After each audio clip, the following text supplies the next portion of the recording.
Good afternoon. We want to welcome you to today's panel discussion, Linking Budget to Strategy in Local Government.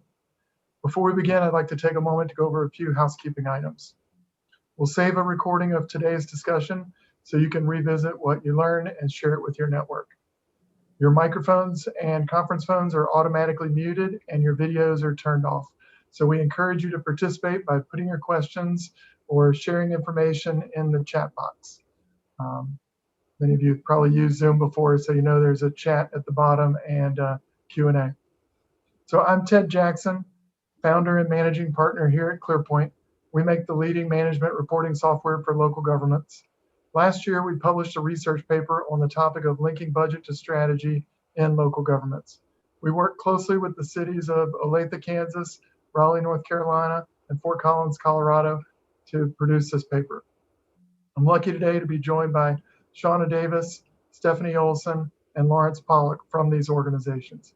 We will hear from them momentarily. Also joining me today is my colleague, Laura Dillon, who will serve as technical support. Thank you, Laura.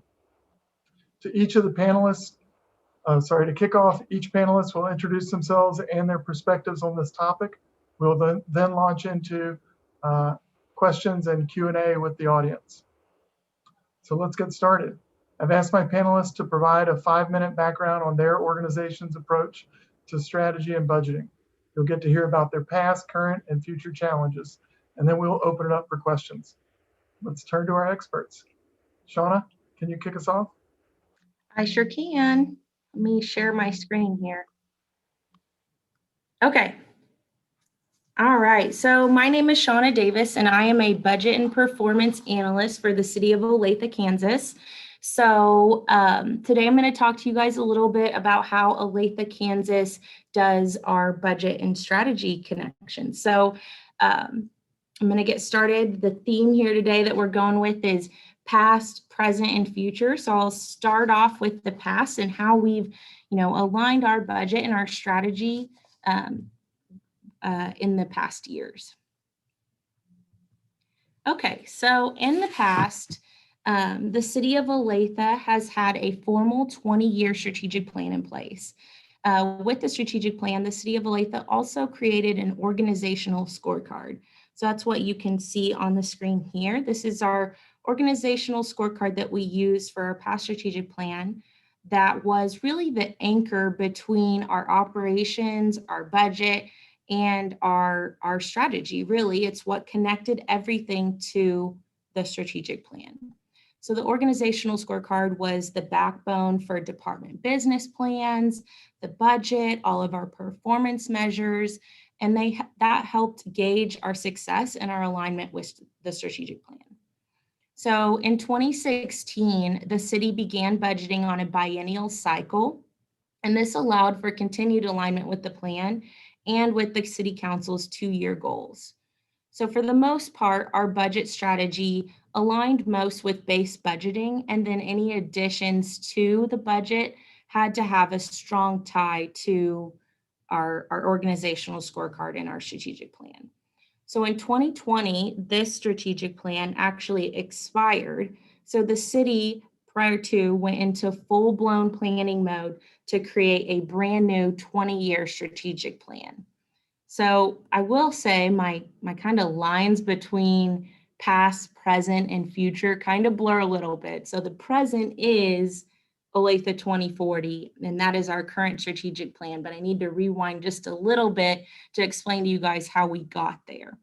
So let me flip my notes here. So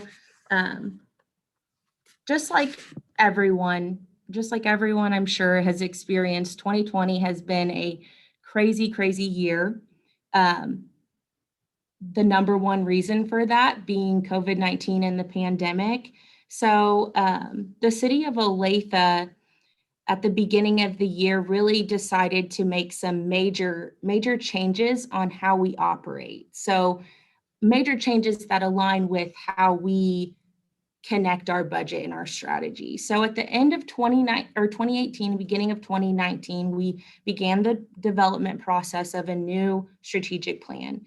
We started from the ground up, literally boots on the ground. We started at community events, talking with citizens and asking them directly, what do they think Olathe should look like by the year 2040? We had multiple staff from every different department working together to build what is today's Olathe 2040 Future Ready strategic plan. So we worked to develop multiple focus areas, goals, performance areas. We also created new performance measures and defined strategies and tactics on ways that we can achieve the goals that we've set forth by the year 2040. So the Olathe 2040 plan was adopted formally in September of 2019, followed very closely by the pandemic. So we adopted a brand new strategic plan, and then just a few short months later, we were having, some difficulties with how are we going to get through this pandemic and any revenue decreases that this could have on us. So at the height of the pandemic, we were working to reduce the existing budget to allow for our projected decreases in revenue. And we were trying to plan for fiscal year 2021's budget. So one of the key goals that is in the strategic plan is that we need to be resilient. So we all knew exactly how the strategic plan worked. So we had all worked so hard. We had all put our heart into that strategic plan, and we knew exactly what needed to occur in this, disruptor that we were experiencing to allow for this plan to carry on and come out positive at the end of this all. So we knew that we needed to make decisions to our current year's budget and for fiscal year 2021 that weren't going to be, sustainable cuts. They were going to be things that were one time, so we didn't impact, citizens' quality of life and the programs that we provide to our citizens and our mass amount of infrastructure that we have, and most importantly, the services and the level of services that we're able to provide to citizens. So that being said, that kind of leads us up to really where we are today, but I'm kind of blurring that and calling it future because it's our goals that we need to achieve to have what we want in the future. So that being said, in the future, we have some major plans to align our strategy and our budget. So one of the things that was recently announced at the end of 2020, beginning of 2021, was that the city would be completely realigned in structure to our Olathe 2040 Future Ready strategic plan. So not only are we working towards, aligning our budget and our operations and our performance measures all to our strategic plan, but we have actually aligned our entire department structure to match the strategic plan. So this means, we have a focus area for quality of life, infrastructure, exceptional services, and economy. Those 4 focus areas are now complete departments at the city of Olathe. So we have a quality of life department, an infrastructure department, exceptional services, and economy, in addition to police, legal, and fire. So obviously right now, our budget office is working very closely with all staff to make sure that the infrastructure and the financial infrastructure behind this, reorganization is built before we can start making sure everything else aligns with our strategic plan. So we're working on the chart of accounts, making sure any shifts in people, if people are moving from one department to another, those are taken care of. And then we have, our major plans too, by the 2023-2024 budget cycle to completely move to program-based budgeting that follows the strategies aligned in our strategic plan. So that being said, we still have a lot to do. 2021 and 2022 were both 1-year budgets instead of 2-year budgets. So we're taking 2021 and 2022 as like a transition year, a 2-year transition to help us, make sure that by 2023, we can have a program-based budget that aligns with our new structure and our plan. So one of the other things that we've already started working on is aligning our performance measures. So in our new plan, we had 60 new performance measures that all align with the new strategic plan. So along with business plans as well. So we're trying to slightly move away from department business plans, and we're going to go out on a limb and try to make kind of a overarching business plan for the entire city, and then possibly or have department focus or focus area plans instead of department plans. We're just trying to do what we can to improve our collaboration between all of our departments and try to work away from any silos that could exist. So those are our big plans. We have a lot going on in the future. So Shawna, that is great. And thank you for sharing. So next up is going to be Stephanie from Raleigh.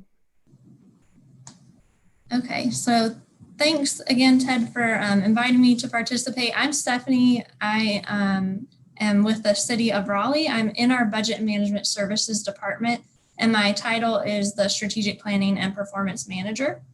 So I'm going to talk about how we have connected budget and strategy in Raleigh. The big takeaway that I want you to have from my portion of the presentation is that we've done a lot in Raleigh to make the strategic plan and strategic thinking a part of our culture. And that's really helped us through our budget processes, especially the couple of years that we've gone through here where the pandemic is having a big impact and making us think a little bit differently about how we do things. So I also took the same past, present, and future approach. Some of mine blur as well, Shawna, so you're not alone in that.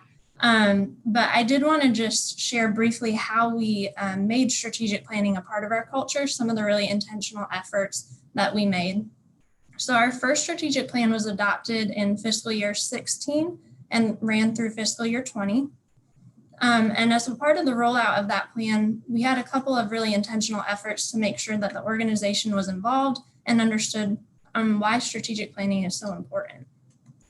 So one of those efforts was implementing a core stat program, City of Raleigh Statistics. These are biannual meetings where we have staff come and report to city management and have a conversation about what's been accomplished over the last 6 months, what they plan to accomplish over the next 6 months, and get feedback to make sure that we're headed in the right direction. We also have what we call the Strategic Planning and Performance Analytics Academy. We abbreviate that as the Academy in Raleigh. And that is an effort that we undertook to make sure that the people who are involved in implementing our strategic plan had the skill sets that they needed in order to do that successfully. And so we cover topics like performance analytics, budgeting, continuous improvement, and strategic and business planning to make sure that our staff feel well equipped to move forward. We also have departmental business plans. These are 3-year business plans, and throughout the business plan, departments are required to identify the connections between their business plan and the strategic plan. So that helps them think about how what they're doing as a department supports the overall organization strategy. I often get questions from folks about what that looks like exactly. So I just pulled a quick snapshot from the budget department's business plan. And we have an objective in there that's about aligning our resources to the city's goals and outcomes and elevating the use of data. So that's our departmental objective. And you can see here at the bottom that we required that to be linked to one of the objectives in the strategic plan so that people can see how what they're doing as a department ties and supports council's vision. And then finally, I think Shawna talked about this as well, that we do require, as you submit budget requests, that they're tied into the strategic plan so that we're funding things that are supporting our organization's strategy as a whole. So those were some efforts that we went through to really intentionally try to get strategic planning a part of our culture in Raleigh, and that has really assisted us as we've moved forward in the process. And I will say business plans and budget requests are something that are discussed during the yearly budget meetings with the city manager's office. So every department has a budget meeting during the year as they're preparing their budget. And we do require that they go over their business plan and their budget requests with the city manager's office. And that again helps show the tie to the broader strategy of the department and the organization as they're having their budget conversations.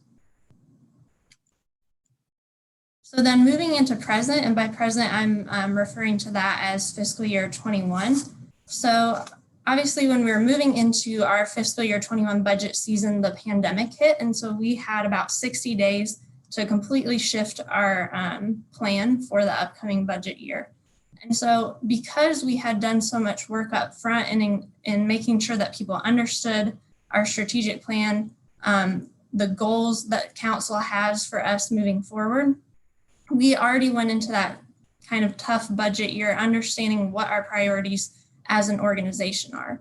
But we also recognized that we had to do something pretty drastic because we were experiencing some budget shortfalls. And so we had to have conversations about what are the specific goals that we're going to pull out to help guide our fiscal year 21 budget process. And so we had 3 goals that we set as we went into that kind of 60-day period of turning around a budget. The first was we must present a balanced budget without a property tax rate increase. Our priority is to maintain our greatest asset, our workforce. And then we should seek to avoid solely relying on deferring our capital maintenance to balance the budget. And so we had this strategic conversation, even in the midst of a crisis, to say, these are the things that need to guide our work moving forward. And I think because we built up this culture of thinking strategically and understanding what that meant, we were able to get through that process fairly quickly. We also were up for a rewrite of our strategic plan mid-pandemic. So we did accomplish that, and we adopted our fiscal year 21 through 25 strategic plan. So that was adopted by council in October. And then a new effort that we underwent this year was putting together a program catalog, and the program catalog outlines all the different programs that the departments provide to our community. And through that program catalog, they were required to identify how a program tied into the larger strategic plan. So in each program description, you'll see a very clear link to the strategic plan. So again, this was another effort to really make sure that our broader strategic plan is influencing the other plans and programs that we're putting together. So moving into future fiscal year 22 and beyond, we are currently working through a budget priorities exercise with City Council. We obviously have continued financial strains that we're experiencing because of the pandemic. And so we recognized that we really needed to focus in on what it was that council wanted us to prioritize with this next fiscal year budget. And so because council, again, has that understanding of their strategic plan, they find it very important. It was really quite simple to have a conversation with them about strategies. And so they kind of understood what we were getting at and helped identify their top priorities for us moving into the fiscal year 22 budget. And we took back those priorities. We have documented our current efforts and how those priorities that they identified tie into their broader strategic plan. So again, bringing that strategic plan link. And then we're currently working on putting together options for how council can further the priorities that they identified as part of the upcoming budget. We're also going to be working on developing our new 3-year department business plans. So we're going to have departments again tie their business plan to the newly adopted strategic plan, and then also connect to that program catalog that we put together. We're still figuring out exactly what that looks like, but again, tying all of these together to make sure that we have connections from strategic plan all the way down through the programs that we provide. And then finally, we're working with departments on developing communications guidelines around our strategic plan. So we've done a lot of efforts as a city to communicate some of the big wins and big things that we've done through our strategic plan and some kind of broad efforts of communicating. We put together videos on different projects that we're accomplishing as part of the strategic plan. We also put together yearly public reports, but we do recognize that departments go to City Council with presentations or project updates throughout the year. And so we're encouraging departments to reference how those projects tie into our broader strategic plan so that council can see that we're making progress all throughout the year. And so that, again, we're kind of furthering that culture of strategic thinking. So that is all that I have for Raleigh. Great, Stephanie. I really appreciate it. I assume others are also taking notes and prepping questions. Lawrence, you're up. And then I know some people have put in a few questions already in the chat. We're going to get through the presentations first, and then we'll start rolling with the Q&A. So Lawrence, over to you. Very good. Can you see the presentation? Great, thank you. So like both Olathe and Raleigh, I'll be using the format of a past, present, and future to talk about the City of Fort Collins strategy and budget alignment. So historically, we started a priority-based budgeting process called Budgeting for Outcomes back in 2005. This is a biennial process, so we do it every 2 years. And as part of the standard work of budgeting for outcomes, each of the focal themes or outcomes had a mini strategic plan. It was called a request for results, the results we were looking for as an organization. And so the process itself included an aspect of strategic planning, but I'll show you how we expanded on that. A few years later, in 2009, was the first time that we implemented performance metrics as part of a requirement for budget requests. And that really was in its infancy. People could speak to it. We didn't really have a systematic way of showing data. And so it wasn't until 2014 that we made huge advances, in my opinion, both from a strategic planning perspective and the linkage of metrics within our budgets. So the first of those, even though our budgeting for outcomes process had these mini strategic plans by focal area or focal theme, they were potentially siloed. And so the executive body decided it was really their responsibility as city executives to drive strategy for the organization. And so in 2014 was our first citywide strategic plan. And when we got into the next budget request, then every budget request had to link to a primary strategic objective and then could link up to others as well to show the overall value that the program or service was intending to provide to the community. And so that really helped from a strategic planning perspective. And then also in 2014, we collaborated with ClearPoint to create a central repository of metrics where when people are building their budget requests, then they're actually linking to data from ClearPoint to be able to visually show the charts and the data and the analysis that go along with the metrics that were aligned to budget requests. And the combination of both of those, so thinking your budget requests, making sure it aligns to strategy and also aligns, has metrics aligned to it, allowed us as a city organization to move into, it created the foundation that allowed us to move into an executive level organizational performance review model that we refer to as strategy maps. We now speak that, although we do budgeting every 2 years, our budget starts with the strategic plan. And so that strategic plan is a 5-year view that we refresh every 2 years. So interesting to see some of the differences between Olathe, that has a 20-year strategic plan, Raleigh, that has a 5-year strategic plan, and in Fort Collins, ours is a 5-year, but we refresh it every 2 years in alignment with our budget process. So those foundational components, that linkage of budget to strategy and metrics really helped us create this organizational performance forum that we refer to as strategy maps, where MAPS is an acronym for measures, analysis, and performance. And this has been over a decade of evolution, as you can see, but it's really served the city of Fort Collins as an organization, as well as our elected officials and our community very well. And I think that's one of the reasons that it helped us navigate last year and this year more effectively than we would have otherwise been able to. So if I move to the present, and I'm going to talk about both last year and this year as the present, we were slated to take our 2020 strategic plan to council in March of last year. That's where everything blew up, as you know. And so it was a little over a month later that we brought the strategic plan back. It really didn't get modified because of COVID. And that was, there were just too many unknowns. And we also know that even though it's a 5-year view, we would be refreshing it in 2 years. And so we'd be able to respond to it more quickly than if it was a longer term strategic plan. And so that was just standard work for us. We just continued that as we normally would have. The next thing we had to do was balance 2020. And we did that with the strategic plan in mind, with the key focus of minimizing impacts to service delivery to our community.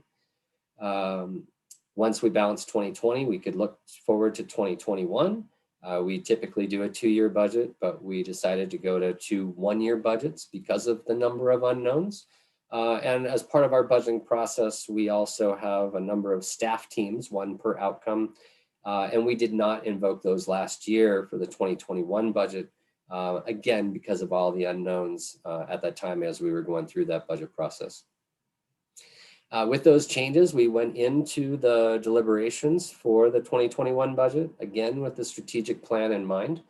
We were looking forward, even though we had to address anticipated revenue shortfalls for 2021, the strategic plan was still guiding us in so many ways. And we were able to move forward on those priorities, those strategies, even in the midst of dealing with the pandemic and all those unknowns.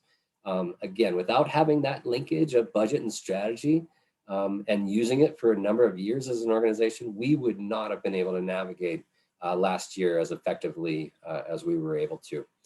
And then the other piece I'll mention is that those strategy map reviews, so those are executive reviews where we're talking about how are we doing on achieving the strategic plan. Those meetings with the entire executive team and the department heads who either have metrics or programs and services associated with those outcomes, they were discussed continuously as a standard course of operations. And then moving into the future, we'll continue on with this standard work.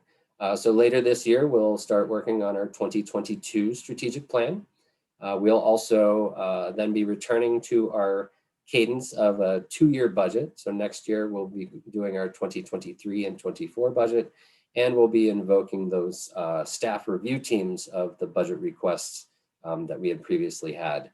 Another big thing that came out of COVID was, and other national events, as we're all aware, was a heightened focus on equity within the city. And how do our city programs and services advance equity or not? But we're going to start to ask those questions at a program level. And so we know that historically, we have underserved populations within our community, and we need to do a better job as an organization hearing those specific voices within our strategic planning and within our budgeting processes. We have an equity and inclusion office that's coming, will be launched this year, that we're very excited about. And one of the big things we heard last year is that our budget information, although we were transparent about so many aspects of city operations, our budget information wasn't accessible, meaning that it's in English, it's only online, it's filled with city speak and jargon. And so we've been very intentional about making our budget information more accessible to our entire community, especially for those historically underserved populations. And then next year, building on work done in 2020 and 2021, our budget process will include our equity indicators work that we collaborated with the City University of New York on last year and early this year. So we're very excited about incorporating those types of metrics into our future strategic planning and budgeting processes. With that, back to you, Ted.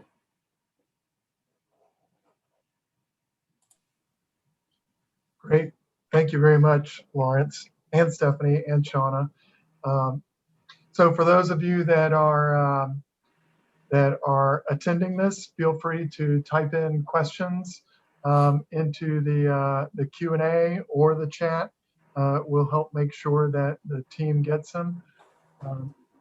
I assume you as panelists have seen some of these. So I'm going to actually just read some of the questions that are there and give you the opportunity to answer them. The first one, Stephanie, kind of popped up right in the middle of your presentation, which was about putting together options for furthering priorities. And, what did you mean by that, I guess? Yeah, sure. So we had a conversation with council at their retreat that we understood there were a lot of priorities that they've outlined for the city, and there are a lot of different things that we want to focus on, but we have pretty limited resources going into the coming year. And so we asked them what their top 5 priorities would be that they would like represented in the budget. And so then after we got those 5 priorities, we went back and we had conversations about what we're currently doing. So for example, affordable housing came out as one of their top priorities. And we talked about the affordable housing bond that we'll be rolling out this year. We have some initiatives in our strategic plan around affordable housing. So we're outlining what we're already doing. And then we'll be coming together as staff to develop some options for how they can further represent that priority in the budget. So if there are other funding sources that they may be able to dedicate towards that, or if there are additional staff that they would like put towards that, or any number of options of how to continue advancing those particular 5 areas that they've identified. Because typically we do receive budget requests from departments, but we don't have that opportunity this year. So we recognize that we needed to kind of focus in on where our resources would be in the coming year by having that conversation with council up front. Got you. So it sounds like, even as your priorities were solidified, you could redirect all of your current activities there and then talk about, how you would prioritize those and make trade-offs. Yeah, so there may have to be trade-offs, and that is a tough conversation to have. Nobody wants to stop doing something, so.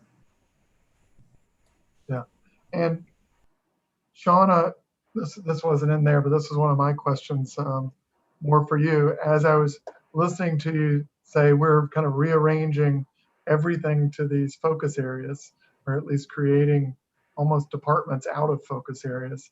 And I was just wondering, how could you possibly have done that in the middle of a pandemic? And what kind of, we've seen some of our other clients do it, and it seems to be tricky enough to do, in normal times. So be curious as to how you gathered, support for that, and what kind of resistance you saw, and kind of how you helped manage that process. It sounds like the budget is following soon after that. So strategy was clearly driving that. So I'd love to hear about. Yeah, so I think it stemmed from, there was a gap between when the 2040 plan was adopted to really today. So we adopted it, and then a lot of things happened with the pandemic where we really kind of felt like we were in this weird limbo time between the new plan and the old plan. And I think really what happened was the decision was made at really an executive level in an attempt to fully bring on this new plan. So they knew that everyone was really, immersed in operations and trying to get through the pandemic. So this was their way of trying to help us a little bit to implement this new plan. And it's kind of like trial by fire, because now we have a new organizational structure, and we're having to kind of do some of the things that, in some scenarios you might have done at the beginning end of the decision, but we're working to try to implement it after the fact. So we're working to bring everything up to this strategic plan. Now that the structure has been realigned, now we have to dig in a little deeper and discuss, little things like the chart of accounts and where people live and those types of things. And then once we've got those under control and we feel like those make sense to the new structure, then we can start to align the numbers with that change. So I I think that definitely, you're right, we're definitely going with the approach of this is our strategic plan. So now let's make everything fold underneath it and have a direct tie to the new way of life. Great. So I'm going to read another question. It says, like, how do you reconcile the council priorities with the internal departments, right? So, you know, for instance, we have departments such as HR, IT, internal services that feel, you know, left out of some of these. So I'll open it up to all of you to answer, whoever, you know, feels like they've run into this challenge. Yeah, Lawrence. So a couple of things on that. One of our outcomes, our 7 outcomes, is high performing government. And so I think of the other 6 outcomes as kind of external service delivery. And then our high performing government, it really are the process and policies of city staff and how we go about the delivery of that to the community. And so that's one way that we separate it out. And then specifically about thinking about the council priorities, because with each elected, the way that we look at it, we have 7 council members. If we have one new council member, that really creates a new council. And that's also one of the reasons that we've created a cadence where we have council elections, and then they'll do their onboarding where they're going to actually create and adopt a council priorities dashboard. And then we get into our strategic planning process. That council information that they've adopted is one of 3 pillars of our strategic planning process. So in addition to council's priorities, we also focus on the input from public engagement that we get, as well as we ask our department heads, what are the 2 or 3 things that keep you up at night if you think over the next 5 years? So to keep it at a higher strategic level. And so those 3 components then make up our strategic planning. And that's how we make sure that the council priorities are included within the strategic plan. I can also answer that one. So like Lawrence shared, we have a key focus area, we call it, of our strategic plan that is organizational excellence. And so you'll find a lot of those types of initiatives in that part of our strategic plan. Another way that we involve internal departments and honestly just staff across our organization is we have teams of employees that work on each of the initiatives in our strategic plan. And so we put together really diverse groups of employees from across different departments to help implement each of the initiatives that are in our strategic plan. So that's another way that honestly we rely pretty heavily on IT, because a lot of stuff, you know, ends up being kind of related to IT or might have an HR perspective. So that's how we get people involved in those other initiatives that might not be a direct tie to their work. Okay, good. So let's switch topics to budgeting. And for this one, I'm pulling from the chat because it sounded like, you know, just listening to the 3 of you, you described how, you know, you might have moved to a 1-year plan during, you know, COVID, but then you're kind of moving back, you know, to this normal, you know, multi-year plan. So are the budgeting, this is the question, are the budgeting decisions all made at one point in the year? Or is there an option to request kind of additional budgets as project ideas are developed throughout the year? So, you know, I'll leave the question at that. So this is one of the questions we get asked a lot, especially when we do a 2-year budget. You're like, how can you lock in for 2 years? So absolutely, we do a 2-year budget, but by charter, we only appropriate a year at a time. And so we also have a revision process whereby it's not a call for budget requests, but if there's new information that we've learned halfway through this 2-year budget, we have an opportunity to incorporate that for the next year's entire appropriation. We also then have just standard processes whereby supplemental or additional approvals for spending can be made throughout the year and then decided on by council on a 1-by-1 basis.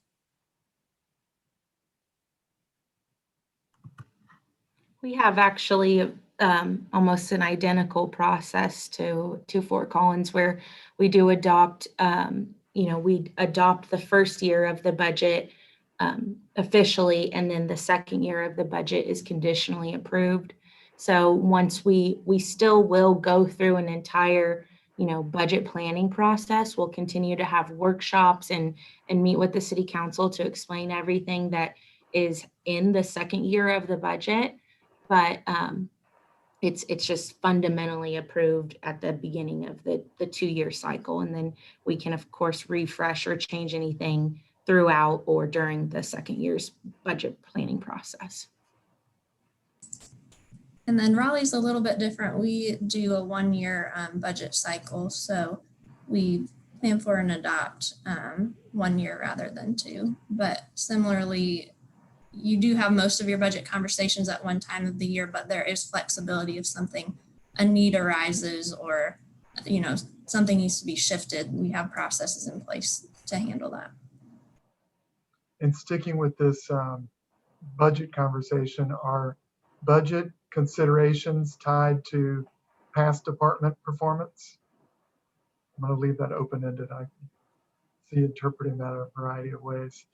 But how does the performance, of your departments against their budget last year kind of play into how you think about their budgeting going forward?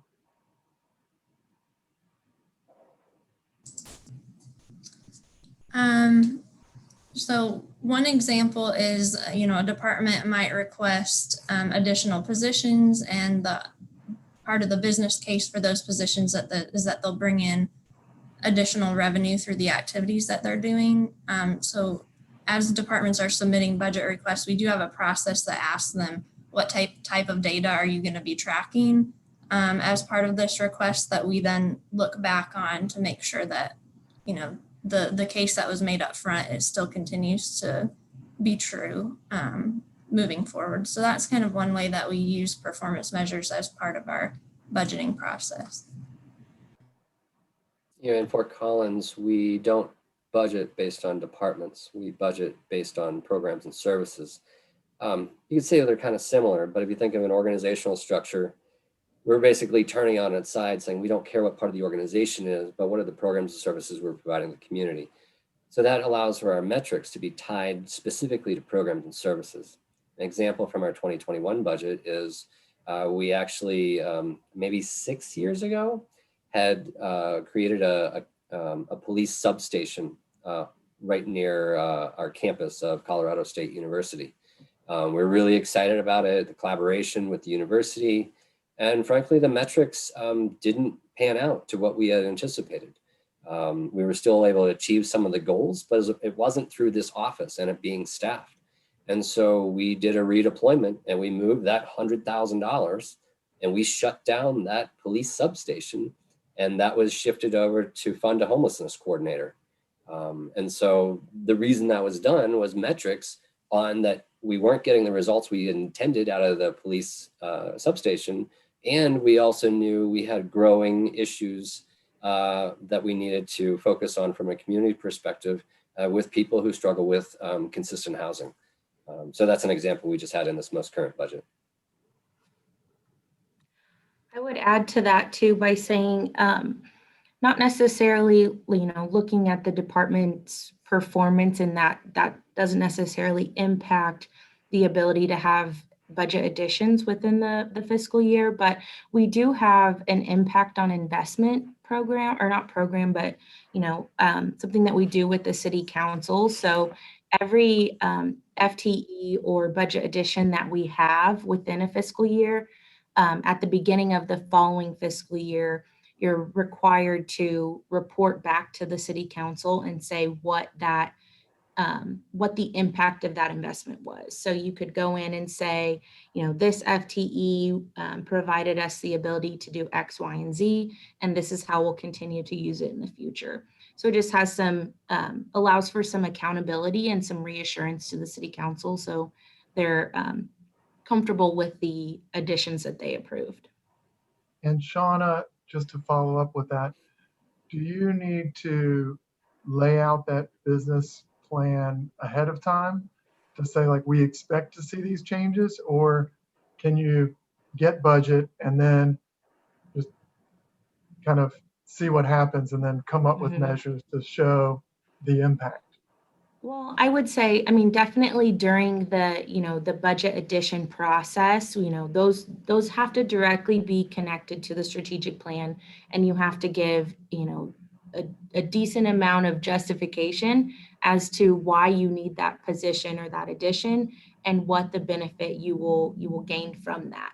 And I will say that, a year later, things change. And just like what Lawrence was saying, where, that program just didn't work out. Same goes for us as well. Sometimes you go back a year later to report on an addition, and it just didn't end up being what we initially expected. So this is the opportunity for us to share that with council and say, this is where we are today, and this is what we're going to do in the future. And even if that shifted from what the initial request was, that's okay.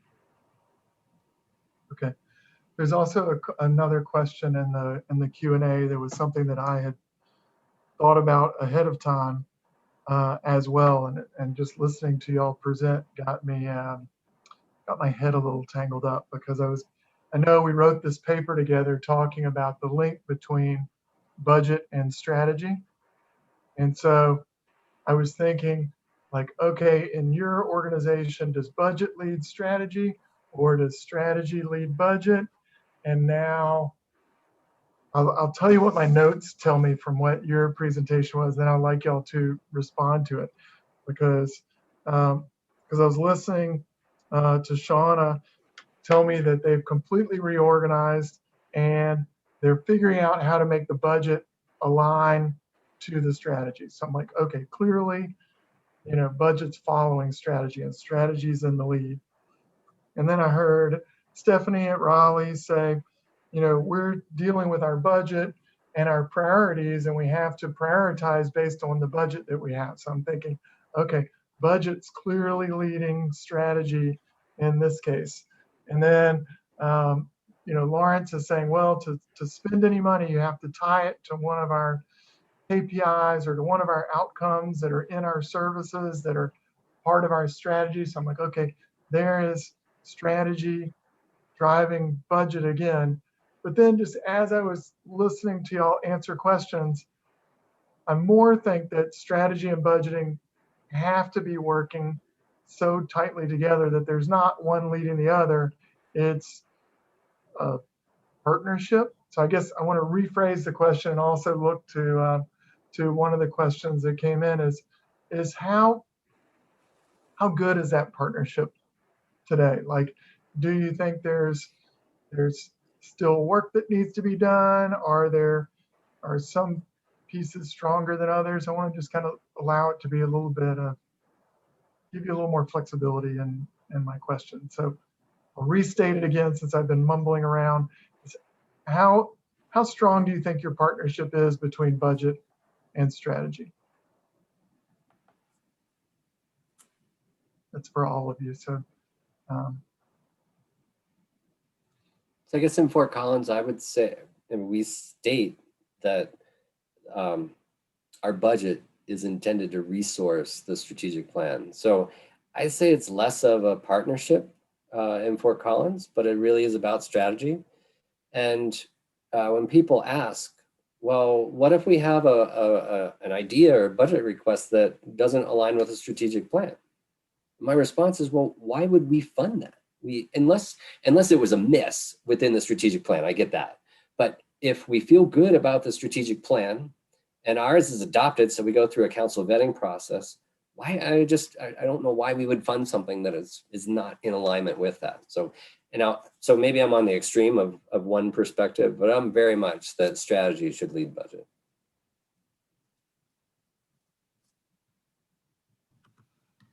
I would definitely agree with Lawrence to an extent. I think that your strategy is really the backbone, and that's the direction that you're wanting your organization to go.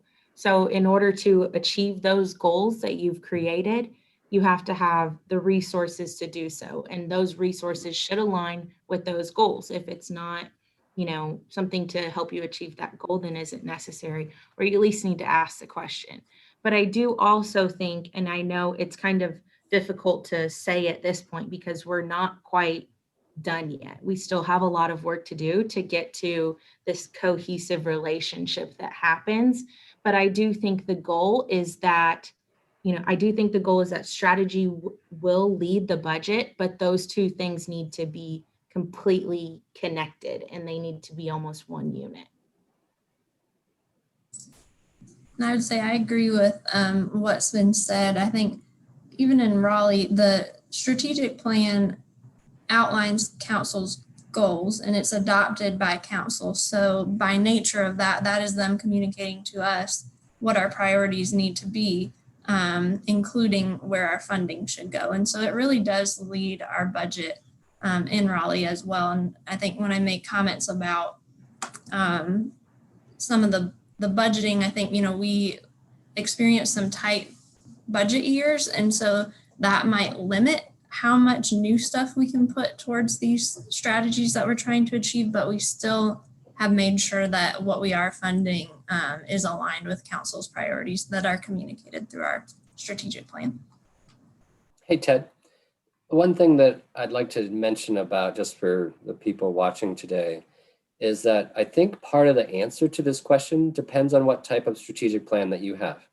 So in the city of Fort Collins, we create a strategic plan because we want it's broad and encompassing because we want every employee to be able to see themselves and their work and their work team in the strategic plans. I know of other organizations that have implemented strategic plans that focus just on the margins. And so that's on the net differences, but the plan itself doesn't reflect the bulk of ongoing current levels of service, which obviously have to be budgeted. And so that can, depending on the type of plan you have, it could create a potential disconnect between strategy and budget. I agree. We see a lot of strategic plans that are just trying to talk about the change they're trying to drive. And in that case, you don't see the keep the lights on work, in which case the budget might not connect fully. Exactly. So I think we have time for a few more questions. When, one of the things that I've seen in the news is that, some local government budgets have taken, big hits, or they planned on big hits during the pandemic, but then in reality, the budget has bounced back a little faster than they might have expected. So did you see, stability in this area? And based on what happened, like how did you communicate all of the changes with your residents? Did you, tell them gloom and doom and then say, no, let's revise? Or were you just kind of quiet about it and just kind of carried on? Or kind of what was the communication mechanism with your residents? And were you accurate or surprised on, how your budget played out? Or did any of you see any particular surprises in that area? So I can touch on, we had a couple areas that improved over what we expected, and we had some come in lower. So it really just depended on what exactly we were talking about. So for example, sales tax came in higher than we anticipated. Property tax is coming in a little bit lower. That's because we had a revaluation process where we expected a greater growth, and what ended up happening is the people who reviewed the appeals that are submitted have been a little bit more generous than they have in the past with approving appeals. So there are things that have, like I said, increased over what we anticipated, some that have decreased. Another example, our development services department, their revenues have increased. Growth hasn't really slowed down a whole lot here in Raleigh. Our parks, recreation, and cultural resources revenue has come in a little bit lower because we thought programs might open up a little bit sooner than they've been able to. So we're kind of, balanced on the things that have overperformed and a little bit underperformed. In Fort Collins, we're very heavily reliant on sales tax as opposed to property tax. So we were anticipating about at least a 9% decrease in sales tax. That came in about 4.5%. So that was a pleasant surprise. As far as the communication with the community, again, our focus was on continuity of service to the community. And so the areas that were really impacted were the ones like our recreation programs and our cultural services facilities where people would be congregating together. So aside from that, really the impact was we tried to have it not impact our residents and businesses to the greatest extent possible. And so there wasn't really, we didn't have to say, oh, it's going to be horrible, we're going to be shutting down facilities, and we didn't have to then backtrack from that. I think we're very closely in line with Fort Collins again on this one. We definitely were projecting a significant decrease in sales tax, mostly just because we didn't know what was going to happen. We saw, all the restaurants and all the stores were shutting down. So we assumed that that would be a significant increase on our sales tax or decrease to our sales tax, which is 50% of our general funds revenue. So, we projected some serious decreases and had to act on those. But in the end, there were a lot of retail areas that helped us and helped our sales tax revenue at the end of the day. Many of those being like your Home Depots and your Walmarts and some of those really big box stores. So while the travel industry and our transient guest taxes is extremely low, that was countered by the fact that people were, instead of flying out for vacation, they were staying home and redoing their porches and their patios and their basements and things like that. So actually, our sales tax, if you're looking at just received sales tax, it came in just slightly over 2019, which was still less than what it would had come in if everything wouldn't have happened. It would have been a much higher increase, but we were projecting a decrease and we got every bit of what we received in 2019. But we also had a rebate that we had to kind of deal with at the end of 2019 and into 2020. So that actually brought us down below our 2019 actuals with the rebate. So overall, we're so grateful that it wasn't as bad as what we thought. But at the end of the day, I think that it was better for us to project the worst than to under project and not have a balanced budget at the end. So I think it was a scary time, but we got through it and all is well. And we were able to make, budgetary decisions that weren't, permanent decisions that impacted our budget. And then again, connection to our strategic plan, we didn't want to make any decisions that were going to impact how we implement that plan and how we look and operate in the year 2040. So Great. Shawna, thank you for that. Let's end on that note. So Shawna, Stephanie, Lawrence, greatly appreciate you spending time with us today. For those of you that attended, a recording of the event will be sent to you at a later date, and we look forward to future events. And until then, stay safe and healthy, and happy reporting.